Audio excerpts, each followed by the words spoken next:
This is a mystery box from Google. What's inside, you may ask? Well, it's the key to never getting lost. This device, along with Google Street View Car, are what fuel Google Maps. And today, Google challenged me to help them celebrate the 15th birthday of Street View by mapping out Times Square in New York City and talking to some locals along the way. See my son.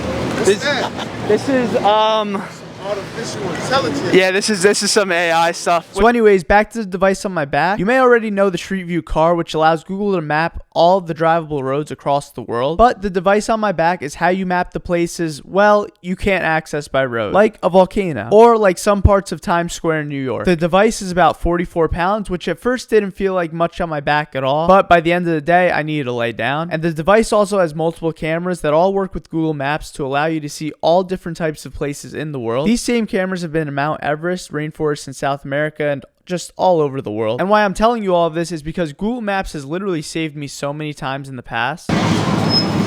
I thought that was Johnny Depp. Just a few months ago, I was going to an event in California with a friend, and the address that they put on the website did not seem right at all to me. But my friend insisted and actually went ahead and called the Uber to go to this place. So I went on Google Maps and checked the actual street view of the place, and lo and behold, it was in the middle of nowhere. And there weren't even like roads nearby. It seemed like it was literally in the middle of the woods. So I didn't even know how Google Maps would have had that information until now. But the people of Times Square seem to be really entertained by this. I spent all my money on this. I can't. Thank you, buddy. Hello.